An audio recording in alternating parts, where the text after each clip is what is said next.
Okay, good early afternoon to you all. Before we launch into today's lecture, let me just say a few preliminary comments. The first one is about the fly sheet. If you know, on the third page of the fly sheet, I have there listed quite a bit of quotations. We'll be making reference to them throughout the lecture today, but I thought it's important for you to have them there for future reference. No need to read them as we go through the lecture. They'll all be on the PowerPoint, but just so you know they're there. And these are kind of what I believe are central quotations from Ibn Rushd's work and kind of capture the main line of argument, the main line of thought in Ibn Rushd's decisive treatise. So that's the first preliminary note. The second preliminary note, please, kind of a general remark, if you wish, in terms of your attendance here today. I know some of you sometimes will go into your phones and whatever else. Try, if you wish, as a challenge. I say this to my students: emancipate yourself from mental slavery. Right? Just challenge yourself for the next 40 minutes or so, not to actually look at your smartphone. If you can't do that for 40 minutes, haram. I'm sorry. Yeah? It's become quite a kind of a slavery in its own sense. And the third and final quick remark, I understand some of you may at sometimes not wish to listen. I can't change that, but please do respect the right of others to listen. Okay? So I'll just keep that in your hands and minds both. So today, the author we'll be discussing today is Ibn Rushd. If you prefer, Abu Walid Muhammad ibn Ahmad ibn Rushd. Really, always nice to spell out the full name. It always sounds so nice. And the text you're dealing with is entitled On the Harmony Between Religion and Philosophy. I believe it's a translation by Dr. George Hourani. But that's not the actual title of the work. The accurate title of the work translated would be The Decisive Treatise Determining the Nature of the Connection Between Philosophy and Religion. كتاب فصل المقال وتقرير ما بين الحكمة والشريعة من اتصال. If you're familiar with the Arabic, you'll note that the Arabic doesn't actually use the term philosophy, nor the term law, قانون. It is actually the decisive treatise determining the nature of the connection between sharia, religious law, and hikmah, sagesse, philosophy in that kind of Sophia sense, right? I'm making that preliminary note because it is important. The concept of falsafa was rather problematic for a number of authors of the time. And so Ibn Rushd and Ibn Sina before him had explicitly chosen the term hikmah, not falsafa, because the term hikmah appears very often and very frequently in the Holy Quran, but not the term falsafa, of course, right? And so as they're addressing an Arab Islamic audience, they tend to kind of wish to use more indigenous words, such as hikmah. The term religion or philosophy, law, please always keep in mind, whenever you see this being used by Ibn Rushd, this is religious law, right? Sharia. Because that's really the concern, as you'll see throughout today's lecture. Okay? Now, Ibn Rushd is widely considered by many as the last great Arab Islamic philosopher. One whose death in 1198 perhaps could be taken to be the silencing or the end, as some would suggest, of philosophy in the Arab Islamic East, I insist. In the Arab Islamic West, pardon, not the East, i.e. not in Persia. Now, whether he deserves such a lamentable epithet or not is a different question, not what we're going to be discussing here today. Did philosophy really end with Ibn Rushd in the Arab Islamic world? I'll leave that up to you to discuss. What will be more focused here today, and in relation to the text you'll be dealing with, is to highlight some of the most central ideas and arguments presented by Ibn Rushd on the issue of the place and role of philosophy in an Islamic monotheistic context, right? The place and role of philosophy. Now, before we do so, however, I ask you to indulge me with a slight digression, in a temporal kind of digression, flashback, if you wish. Foreseeing as at the heart of Ibn Rushd's concern and work is an insistence on the rehabilitation of philosophy, particularly Aristotelian philosophy, and a defense of it in the face of an onslaught of criticism and attack. It is, I believe, only proper to say some words on the place and status of philosophy prior to Ibn Rushd, right? So with Ibn Rushd, we're talking 12th century, but let's take a look back and see falsafa in the Arab Islamic world prior to Ibn Rushd. So if you want to talk about the entry of philosophy into the Arab Islamic world, falsafa, it's usually placed around the 9th century AD, early 3rd century, late 2nd century Hijri, particularly in Baghdad, at the time, Baghdad was the capital of the Khulafa, and under the rule of Al-Ma'mun, son of Harun Rashid, if you're familiar with Harun Rashid. So under the rule of Al-Ma'mun, Baghdad became a thriving center of science and philosophy, with books and manuscripts being imported from all over the known world and translated via Syriac a lot of the times into Arabic or directly into Arabic. The idea basically being that if you wish to kind of contextualize it, the further the Arab Islamic empire and kind of rule spread, the greater the variety of ethnicities and cultures it encompassed, the more interest there was, both practical interest as well as an academic interest in the works, in the literature, in the history, in the books of these cultures being kind of brought into and assimilated into the Arab Islamic empire, right? It's always good to know, so to speak. And particularly that was the case with the discovery, if you wish, of the scientific and philosophical corpus. And by the way, always keep this in mind, all the way up to the 18th century, if you wish, philosophy, science, really interchangeable words. Nowadays, of course, they're very separate fields. But whenever we speak about philosophy in this general sense of falsafa, you've already included science and natural philosophy within it, as perhaps you've already seen in Al-Ghazali. When he lists the 6 fields of study in philosophy, he lists mathematics, logic, natural philosophy, right? Metaphysics, ethics, politics. Okay, so to go back to Baghdad of the 9th century, as I said, Al-Ma'mun, really a big figure there. He also established the House of Wisdom, or Bayt al-Hikmah, in Baghdad, where all manner of science and philosophy was discussed. Indeed, in fact, it is reputed that Al-Khalifa himself would join the discussions every Tuesday, right? So you'd have this group of translators and scientists and philosophers discussing various things, and the Khalifa would himself join in for a discussion. So in brief, what you have there is a kind of a natural coexistence came to be between philosophy on the one hand and science. Philosophy and science on the one hand, and religion in the general sense on the other hand. And the view developed that there was, in essence, no opposition between the two. There was no opposition between philosophy, science, and religion. But on the contrary, it was argued by Al-Kindi, for instance, sometimes referred to as the first Arab philosopher. In fact, that's how he refers to himself.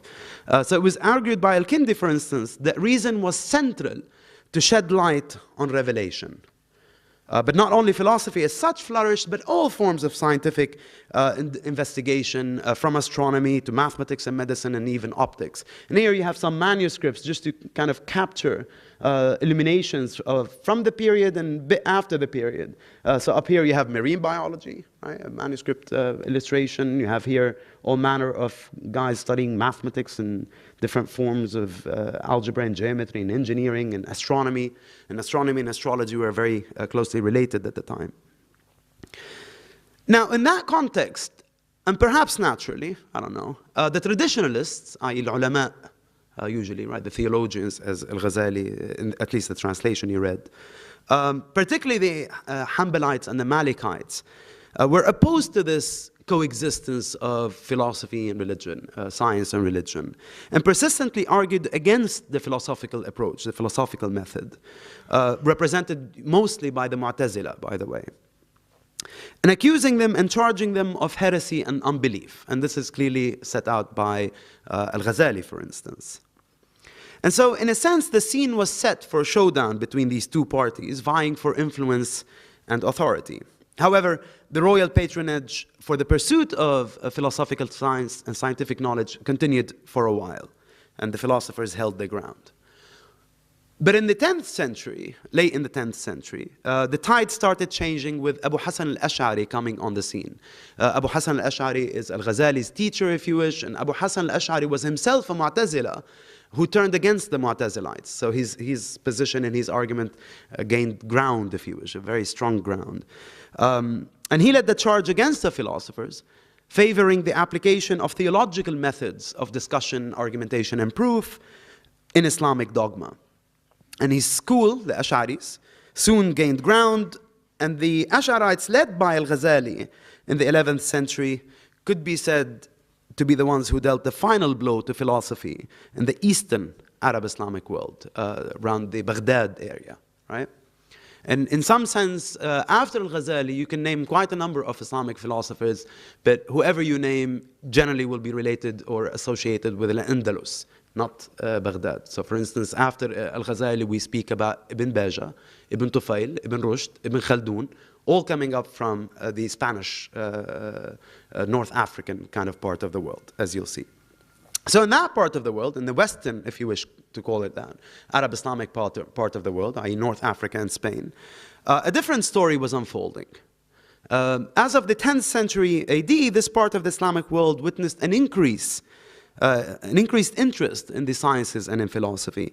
And under the rule of Al-Muntasir Billah, who ordered the importation of all great books and manuscripts, Cordoba was soon rivaling the heyday of Baghdad. And the great kind of Bayt al-Hikmah era was being introduced, well, not reintroduced, but actually replicated in Cordoba. In fact, it is said that Cordoba soon had a library housing over 400,000 manuscripts. That's a pretty large number, especially if you keep it in context, but even if you take it out of context, 400,000 books is a lot of books. So Cordoba soon had its own version of Bayt al-Hikmah, and the various fields of the sciences and philosophy flourished. Now, as always happens, of course, this wasn't always the case. There was a reversal for a while, particularly under when the rule of the son of Al-Muntasir Billah came into power, with whom came a general sense of hostility to philosophy, a hostility that continued till about the mid-12th century, the mid-1100s. In the mid-1100s, there was a defeat of the dynasty, of the Murabitun dynasty, at the hand of the Muwahhidun dynasty. And things changed, and the study of philosophy and science thrived once again. So it's a bit of a fluctuating story over in the western part. In fact, it is reported that the founder of the Muwahhidun himself, Ahmad ibn Tumar, was a man both of Mu'tazila and Ash'ari affinities. And he believed that the conflict between the philosophers and the ulama could be resolved through recourse to rational principles and arguments. And essentially, he denied any incompatibility between Islamic law, Sharia, and philosophy, Hikmah. And this is precisely the kind of argument that you will encounter now with Ibn Rushd. The 12th century Andalus, if you wish, then saw the rise of a number of scientists and philosophers, as I said, already mentioned, Ibn Baja and Ibn Tufayl, and of course the author of this week's work, Ibn Rushd. So that's in terms of the short digression I asked you to bear with me. And I think it's a very important digression. Keep it in mind in placing this week's readings in its context, i.e. as one of many works in the long-standing conflict between the philosophers and the theologians in the Arab Islamic world, a conflict that some would suggest still goes on even nowadays. Also, I hope that digression helps to shed light on the tone of gravity and urgency that you will see, I hope, sense in Ibn Rushd's work. For he is presenting his ideas with all this kind of background in mind and with a serious project weighing heavy on his heart, basically the defense of philosophy as an accessory tool for the clarification and enlightenment of Islamic faith, right? Just to give you an anecdote, just how important this kind of coexistence was suggested by some Al-Farabi earlier in Baghdad, prior to Al-Ghazali, had already suggested, for instance, in one of his works, that philosophy must necessarily precede revelation, because one cannot truly understand revelation without philosophy. So the philosophy becomes the tool for understanding revelation, right? Of course, the Ash'aris and Al-Ghazali went against that kind of reading. We'll see where Ibn Rushd fits within that kind of spectrum. How far does he want to give a role for philosophy in the monotheistic Islamic world? Very briefly, before we launch into discussing Ibn Rushd himself and the text in hand, I'd just like you to keep this very important note in mind. The text you're reading from Ibn Rushd is not one of his works of philosophy. It's his work on philosophy. That's a very important distinction. You will not see in the decisive treatise, or in the text you have, The Harmony of Religion and Philosophy, you will not see Ibn Rushd's own philosophy. for reasons he will explain in this text itself. But rather what you have here is a text written by a very prominent figure of his time, as you'll see, defending the role of philosophy in the Arab Islamic world, in the Arab Islamic context, right? And as he writes this text, he is neither concerned with Islamizing philosophy nor with philosophizing Islam. Right? That's not his concern. He does recognize the two as separate. He does recognize revelation as being a thing standing on its own, and philosophy as a thing, a tool of its own. What he's suggesting is the centrality of philosophy as a tool in order to help clarify and enlighten Islam. Right? And in that sense, he's echoing the anecdote I gave you from Al-Farabi. So, who is Abu al-Walid Muhammad ibn Ahmad ibn Rushd? Right? Born in 1126, comes from a very, very prominent family. I'm going to go very briefly in the biography. That's not really the highlight here. He studied Ash'ari law and Maliki, and so he's very well versed in the traditions of the time, the theological traditions of the time. Seemed to be a young scholar, right? Very interested in the studies of all sciences, mathematics and philosophy, and etc. In 1153, he moved to Marrakesh, and there he met Ibn Tufayl. And Ibn Tufayl, just to, if you haven't heard the name, again, another prominent North African Andalusian philosopher. One of his main, really interesting kind of world, one of his main roles in the house of the rulers of the time was to attract philosophers and scientists to the court. He was a bit of a scout, if you wish. And he really he brought in Ibn Rushd to the court of the Khalifa of the time, of the prince of the time, if you wish. And he encouraged Ibn Rushd to kind of get more immersed in the study, academic study of philosophy and sciences. In fact, at one point, the prince of the time was looking for someone to help him clarify certain aspects of Aristotle's philosophy, and he asked Ibn Tufayl to do so. Ibn Tufayl was at the time very busy working on his own brilliant work, Hay ibn Yaqdhan, very lovely narrative. And so he suggested that since he was too busy working on that great corpus of his, he suggested that Ibn Rushd actually be given the role of clarifying Aristotle for the prince of the time. And this is where Ibn Rushd's really serious work begins on Aristotle, commentating, and clarifying Aristotle. So much so, in fact, that he gains the nickname, the commentator, precisely because of his great work on Aristotle. But apart from the philosophical and the scientific and the, if you wish, scholarly bend, you will note that he was also very much in the Shara. He was a Qadi at one point, and then he was Qadi Qudat. He was chief judge of Cordoba from 1172 to 1182. So he's very much a man of religious law as much as he is a man of science and philosophy.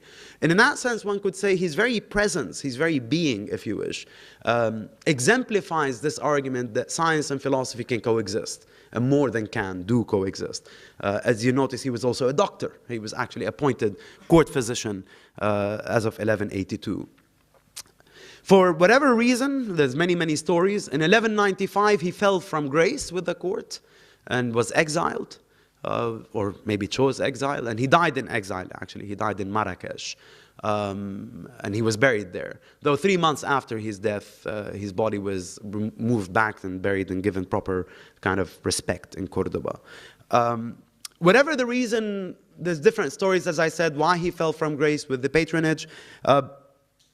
Whatever it was, the main thing is, however, in 1195, it was clear that the theologians and the traditionalists were once again gaining the upper hand in Andalus, as they had done in Baghdad earlier. And so it is for that reason that many suggest that with his death in 1198, that's it, that's the death of the philosophical mindset in the Arab Islamic East, if you wish, right? Sorry, West again, sorry, not East, West. Good. So that's as far as the biography is concerned. Let's get more now into the text at hand, a very important text, the decisive treatise, determining the nature of the connection between philosophy and religion. As I said, this is not a work which presents Ibn Rushd's own philosophy, but we're going to be seeing very clearly his defense of the role and place and the centrality of philosophy in the context of Islamic monotheism. You can already see, if you wish, in the very title of the text itself, a suggestion of what he's proposing here. He's saying this is a decisive treatise determining the nature of the connection between philosophy and religion. So the title tells us that there is a connection between philosophy and religion. The question is, what is the connection? The question is, what type of connection? And in approaching this, you'll see Ibn Rushd writing from his position as a believer, not as a philosopher. It's very important. And this is why he begins the work by raising the question on the attitude of religious law towards philosophy. Does that make sense? Right? So for him, the central question to start with is the following. What is the stance of Islamic religious law towards philosophy? This is the question we want to answer as believers. Okay? If the law forbids philosophy, then that's it. It's the end of discussion. If I can show clearly, theologically, that religious law forbids the study of falsafa, then done. And so that's why he starts from that perspective, not from the philosophical perspective, but from the religious, if you wish, perspective. So, what is the stance of religious law towards philosophy? He begins by defining or identifying what we mean by falsafa here. And it's a very interesting approach. It's a hypothetical. If you note the use of the term if, either, he says in Arabic. So he says, if the activity of philosophy is nothing more than study of existing beings and reflection upon them as indicators of the artisan, and if the law has encouraged and urged reflection on beings, then it is clear that what this name signifies is either obligatory or recommended by law. Right? So this is in investigating the attitude of religious law towards philosophy. In other words, to rephrase this, if I can show that the law has encouraged and urged reflection on being, and if I can show that that's precisely what philosophy does, then essentially I can show that the law obliges or at least encourages the study of philosophy. Right? And so it's the second premise that is the most significant. If the law has encouraged and urged reflection on being. Again, remember, religious law. So, does religious law encourage and urge reflection on being? What do you think? Pardon? Definitely. Definitely. What makes you just like so comfortable with that? Because in religious thought, they notice the creator Good. for creation. Good. He will go further than that. He will give you direct references from the Word of God Himself, from the Holy Quran. He says the fact that the law encourages, rather actually obliges the study and reflection of beings is more than clear in the words of God Himself. Does not God say, reflect, you have vision? Right? This is from the Quran. And he says that verse is clear textual evidence for obligation. Reflect as an imperative. Right? It's not if you want. Right? It's clear imperative for him. The second, and he uses others, but these are the two key verses. The second verse is more, not imperative, but more encouraging. Right? Have they not studied the kingdom of the heavens and the earth and whatever things God has created? Right? So according to Ibn Rushd, the Holy Quran is filled with these calls for the human to reflect upon existence, to study creation, right? As indications of the artisan, as indications of the creator, right? But the call for us as human beings to think, to reflect, أَفَلَا يَعْقَلُونَ أَفَلَا يَتَفَكَّرُونَ, it's clearly there in the Holy Quran, says Ibn Rushd, right? Now, when you have two attitudes, when you have one which is imperative, obligation, and another one which is encouragement, the imperative overrides the encouragement. Does that make sense? Right? You always take the higher tone. Right? And so therefore it's clear here that we are obliged to reflect upon beings, to study beings. Okay? So the law clearly obliges us to study creation, to study beings. Of course, this has nothing to do with philosophy yet. Right? This is just what the law asks us to do. So how do we bring in philosophy? How does this connect to philosophy, not bring it in? Right? Well, he says, all right, so we're obliged to reflect and study. Well, what is reflection? Reflection, says Ibn Rushd, is nothing more than inference and drawing out the known from the unknown. Sorry, the unknown from the known, pardon. Right? So that's reflection. It's inference and drawing out the unknown from the known. And since this is reasoning, or at any rate done by reasoning, therefore we are under an obligation to carry our study of beings by intellectual reasoning. Right? See the progress of the argument? So, the law obliges us to reflect upon beings. Reflection is inference, drawing out the unknown from the known. That's reasoning. And therefore, the law obliges us for intellectual reasoning. تعقل, تفكر. Good? Okay. Of course, if you have any endeavor you're engaged in, there's different methods of doing it, you will take the highest method. According to Ibn Rushd, in terms of intellectual reasoning, the highest method is demonstrative reasoning, al-qiyas al-aqli. So if we are called upon to reflect using intellectual reasoning, essentially we're called upon to use demonstrative reasoning, al-qiyas al-aqli, which is the highest form of human reasoning. Okay? Good. Now, of course, if you want to reason demonstratively, you have to know the methods and rules of doing so. In basic parlance, this is, you would need the rules of logic. Right? You would need essentially to take a course in logic. Right? Because to reason demonstratively, you have to be able to tell the differences between premises and conclusions. You have to be able to tell the differences between explicit premises and hidden premises. You have to be able to figure out whether certain conclusions follow validly from certain premises. You have to tell the difference between a sound argument and an unsound argument, a valid argument and a not valid argument. All these things, which one can only learn by studying the books written on the topic of logic. Right? So you see how we've gone from reflect, you have vision, to let's study the books of logic written by the philosophers. Okay? And in general, if one were to study a certain art or certain science, one would always want to build on the work of predecessors done in the field. If that is the case in mathematics, if that is the case in fiqh, how is it not the case, says Ibn Rushd, in the art of arts, philosophy? فكيف في صنعة الصنائع وهي الفلسفة. Right? So the idea is, if you want to study the rules and the proper methodology of anything, you don't start from scratch. We always build on the work done before us.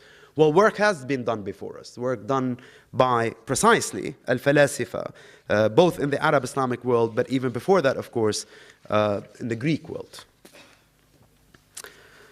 So,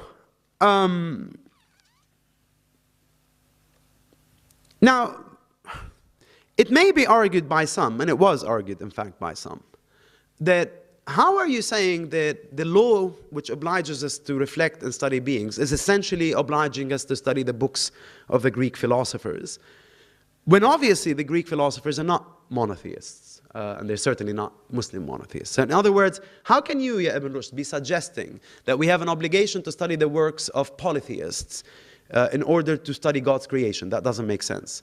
I cannot take the books of those who don't share my faith, says the argument. And there was the argument at the time. Ibn Rushd's response is very interesting, straightforward response. He says, in the case of sacrifice, tadhiyah, right, Eid al-Adha, we are under the obligation to perform the sacrifice in a certain manner. And that includes having a certain knife with a certain sharpness. Right? Sorry to bring up this kind of graphic vision, but that's the example he gives. He says, does it matter where I get the knife from? In other words, in performing the sacrifice, if I were to borrow the knife from my non-Muslim neighbor, say a Jewish neighbor, would that in any way remove the validity of the sacrifice? What do you think?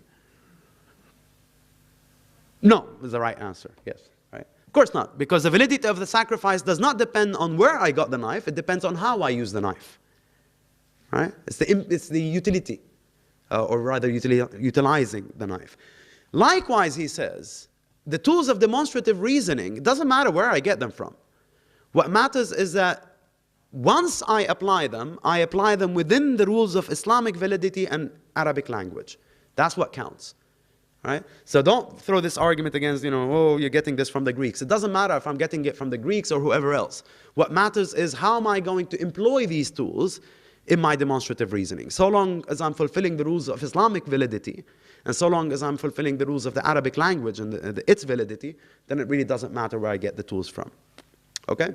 And this kind of, the reason I gave you this small kind of example, is this kind of argument that Ibn Rushd you'll see he brings up all the time. He anticipates counter-arguments to what he's suggesting, and he presents responses to it, whether those responses are theological or sometimes philosophical. The point is, I must use demonstrative reasoning, and there's no argument that can actually stop me. We can actually go further than that, right? As you'll see soon, he goes to say that, sorry, I'm going to just skip one slide. Not only is it okay if I use these tools of demonstrative reasoning to clarify my faith, in fact, he says, seeing that this is an actually fulfillment obligation of the law, if you were to forbid me from so doing, you're essentially forbidding me from fulfilling my obligation. Right? So he says, whoever forbids the study of them, i.e. the books of philosophy, to anyone who is fit to study them, i.e. who unites two qualities, natural intelligence and religious integrity and moral virtue, is blocking people from the door by which the law summons them to the knowledge of God. And such an act is the extreme of ignorance and estrangement from God the Exalted. So you see how he goes from defending philosophy to attacking those who want to forbid us from using philosophy. Right? Because if I can show that the law obliges the study of philosophy, anyone who stops me from fulfilling that obligation is in the wrong, to say the least. Good? So with that in mind, let's just recap the argument, which is on your fly sheet, where he proves that the law commands me to study philosophy, right? Obliges me, not allows me. It's much more than allowance. Okay, so he says, if you remember, he says, all right, so the law obliges us to study beings and reflect on them. This is clear, there's clear textual evidence for that. And reflection is only possible through intellectual reasoning, the highest of which is demonstrative reasoning, demonstration. Great. What this means essentially is that one has to study the rules and principles of reasoning, various types of arguments, etc. But in order to do so, I have to study the works of those before us who have done work in these matters, demonstrative reasoning, methodology of reasoning, etc. So I've done that. Once I've gained that knowledge, now I can study beings and reflect upon them as I was called upon in the first point there, by the law. But this means, again, one has to study what those before us have done in this field, just like in any other field, which is essentially one has to study the books of philosophy.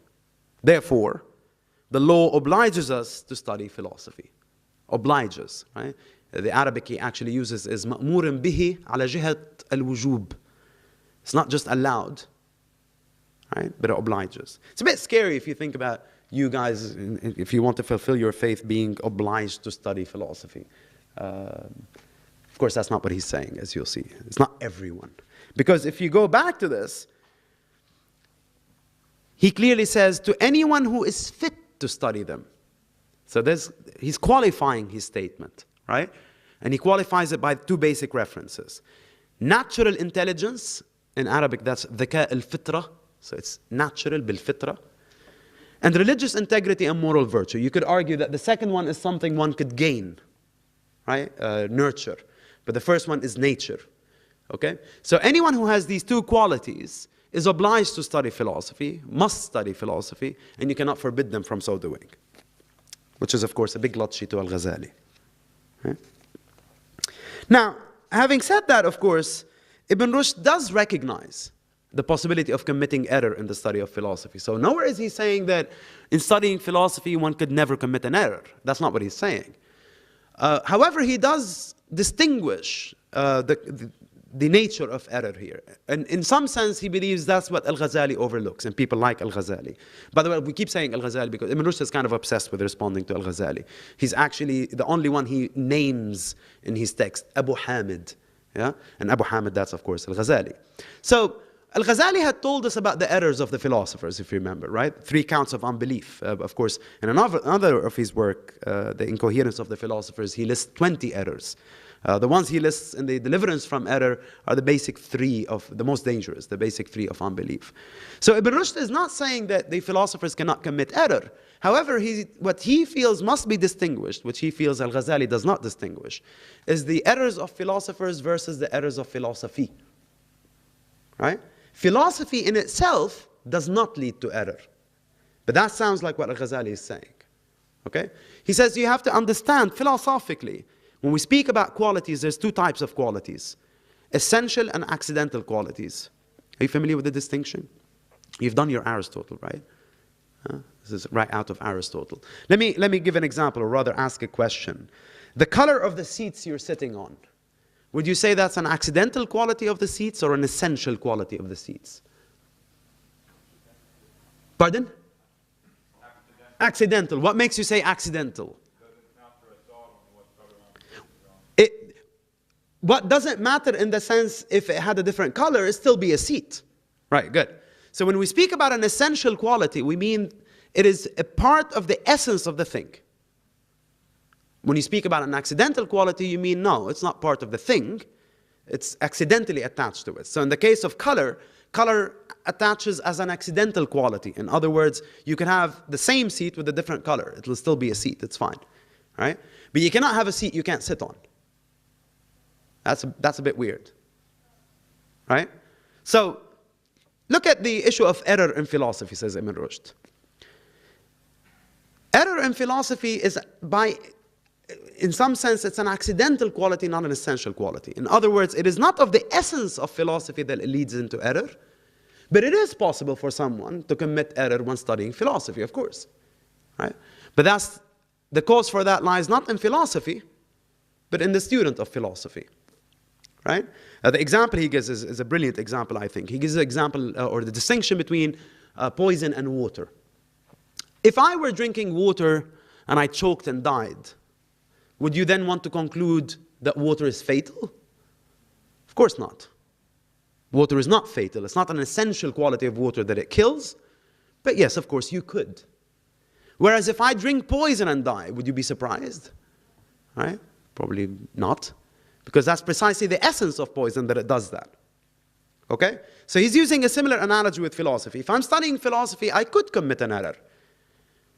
But that's not an essence of philosophy. Good? In fact, he says there are 4 possible causes for why a student of philosophy may fall into error, which he lists very clearly in your reading. The most central of which is the lack of a natural capacity. So you go back to point 1 here. Okay? So the 4 he lists are either bad organization of study, lacking a good teacher, being driven by passions rather than by reason, or the lack of a natural capacity. In other words, some people simply do not have the natural capacity for demonstrative reasoning. And that's not an insult. That's okay. Right? Just like some people simply do not have the knack for music. That's okay. Right? Don't play the violin. That'll be torturous. Some people don't have the knack for philosophy. That's okay. Right? Now, of course, you may say, how is that okay? If you're saying the law obliges us to study philosophy, and then you're saying some people don't have the knack for philosophy, that's not the same as don't play the violin. Come on. Right? You're essentially saying, I'm incapable, if I don't have the knack or the natural capacity for philosophy, I'm incapable of grasping and enlightening myself to the heights of my faith. How is that okay? He says, yes, it's okay, not because I said so, because God says so. In the words of God, again, in the Holy Quran, it is clear that certain different people will come to assent, to tasdeeq, using different methods. That's fine. The main point is to excel at your level. Right? So if my approach is, as you'll see, he distinguishes between 3 basic approaches: the rhetorical, the dialectic, and the demonstrative. If my approach, or the one that gets me, is the rhetorical, fine, that's okay. Right? However, if my capacity is the demonstrative, it's not fine if I'm satisfied with rhetorical, khutaba. I must investigate. Okay? Again, keep this in mind when you're reading the text. I'm not going to spoil it all by going through everything. But he does clearly say, and he's quoting the Holy Quran, he says, does God not call upon the Prophet to summon to the way of your Lord by wisdom and by good preaching, and debate with them in the most effective manner? For Ibn Rushd, this is textual evidence from the Holy Quran. There are 3 methods by which someone can be summoned to the way of God. By wisdom, hikmah, by good preaching, khutaba, and by debate, jadaliyah. وَجَادِلْهُمْ بِالَّتِي هِيَ أَحْسَنَ. Right? So he's saying it's not me. But it's clear that different people come to tasdeeq, come to assent, come to faith through one of these 3. Some people are more than happy, more than satisfied with a good khutaba. Fine, that's great. Some, however, will need a bit more, will require a bit more, and that's usually the dialectic or the debate method, right? Which for him, for instance, the ulama are engaged in. And some require the absolute approach, which is demonstrative reasoning. They require hikmah, basically. Right? So these are different, let's say, mental capacities, right? And so now if you want to revise the original conclusion, the law commands us to study philosophy, now you qualify it. You say the law commands us to study, or the law commands the study of philosophy for those whose natural capacity is suited. So if my natural capacity is not suited for the study of philosophy, I shouldn't worry about that commandment, right? Could you have commandments that distinguish people? Yes, of course. All religious commandments in Islam distinguish people.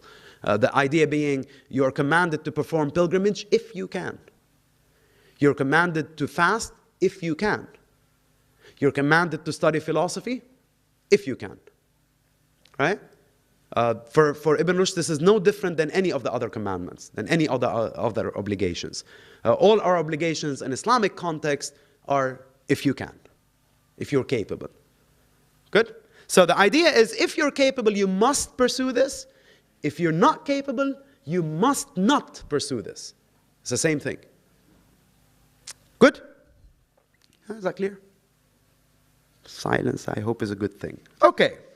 So, in the second chapter of the translation you're dealing with, Ibn Rushd then goes on to defend philosophy and the philosophers in the face of attacks such as raised by Al-Ghazali on the issue of unbelief. Right? Making the following very unequivocal statement. He says, demonstrative study does not lead to conclusions conflicting with what Scripture has given us, for truth does not oppose truth, but accords with it and bears witness to it. And this is in direct response to those who suggest that demonstrative reasoning leads to conclusions that conflict with Scripture. Okay? Let me just say an important point about this. Many people have interpreted this as Ibn Rushd's duality of truth theory, or he has a dual truth, right? So the truth of philosophy and the truth of revelation. Personally, and feel free to disagree in your readings, personally, I don't think he has such a view at all. He believes it is one truth, two paths, right? So there's a path of revelation, revealed, and there's a path of philosophy, which discovers truth. And that path, or the result of that path, does not contradict or cannot conflict with that path, because truth cannot contradict truth. Right? So at the end of the day, whether I arrive at truth through revelation or through philosophy, it's the same thing. Of course, it's a bit difficult to sell that because you cannot deny, and he doesn't deny, what Al-Ghazali had raised, that some of the conclusions of the philosophers clearly do conflict with revelation. Right? Do you remember the 3 accounts of Al-Ghazali? What does Al-Ghazali charge the philosophers with? What's the accounts of unbelief? Remember any of the 3? Right? For instance, that the philosophers seem to lead to the conclusion that the world is eternal. Right? How could you? Clearly in monotheism the world is created. The other charge of unbelief was God's knowledge is of universals, not particulars. Okay? And the third account, of course, is that only the souls are resurrected, not body and soul. You'll see that Ibn Rushd will respond to each of the 3, essentially debunking the critique on philosophy, and in some way suggesting that the reason someone like Al-Ghazali may read this conflict, because it's an apparent conflict, but it's not real. So, in other words, what Ibn Rushd proposes is that it would seem that philosophy is reaching conclusions that conflict with revelation. But that's just seemingly so. If you look further into what revelation is saying, through ta'wil, through allegorical interpretation, and if you look further into what the philosophers are saying, you'll realize that actually there's no contradiction. Having said that, I think it's very also important to say, Ibn Rushd, in defending philosophy, not only keeps going at Abu Hamid, but also has issue with the philosophers. It's very important. Ibn Rushd believes some damage was done by the philosophers, yes.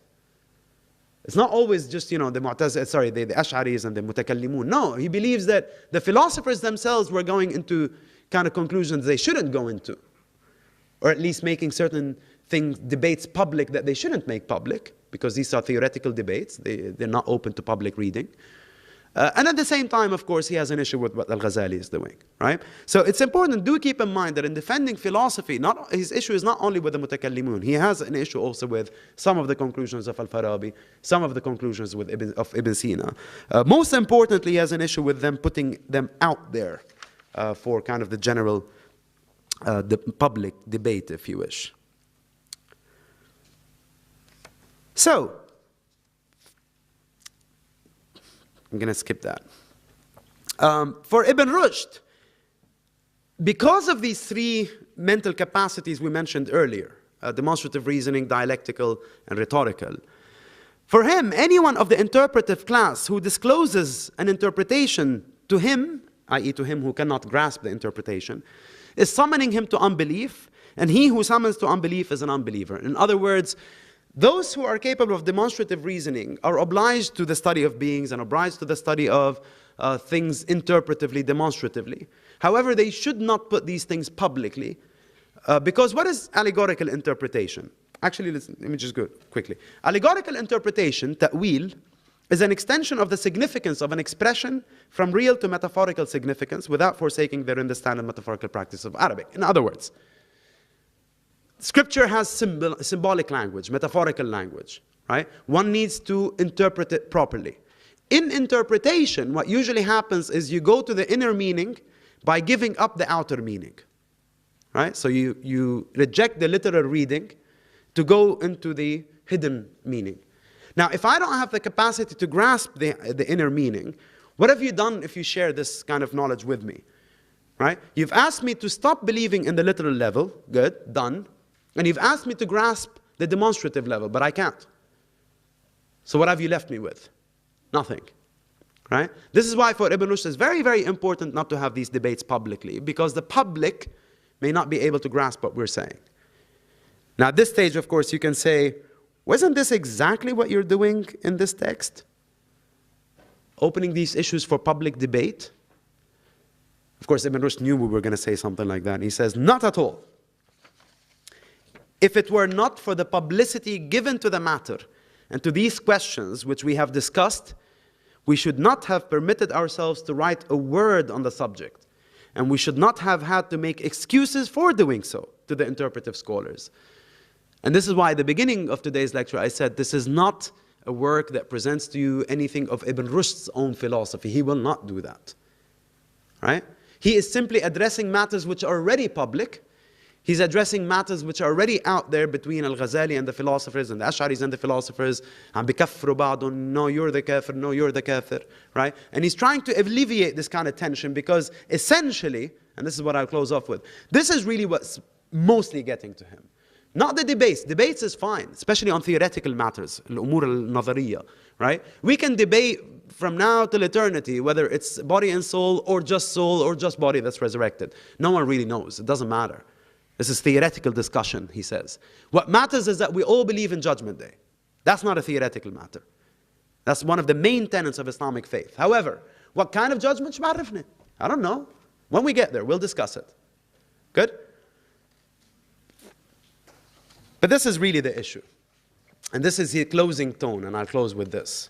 He says, our soul is in the utmost sorrow and pain by reason of the evil fancies and perverted beliefs which have infiltrated religion, and particularly such as afflictions as have happened to it at the hands of people who claim an affinity with philosophy. You see, he's not only standing in the face of those who attack philosophy, he's also standing in the face of people who claim an affinity with philosophy because he believes they also harmed religion.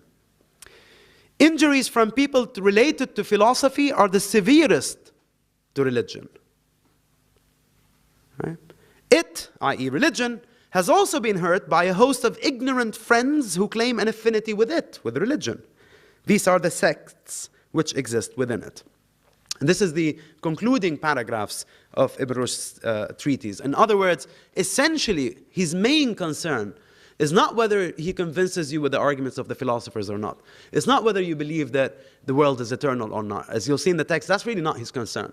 His main concern is there are certain issues we can agree to disagree. And there are certain issues which should not be public debate. And certainly cannot be grounds for each other accusing each other of kufr. This is his main concern, that we are causing the greatest harm to religion by pretending to care about religion, whether we are the philosophers or whether we are those who claim an affinity with religion, such as Al-Ghazali and others. In essence, we can keep these debates to ourselves. as he says, in demonstrative books. We can argue as much as you want. We can disagree as much as you want. But we have no grounds or justification to accuse each other of unbelief. That's not possible. Not in these matters. Not in these matters. May he rest in peace. Thank you for your attention.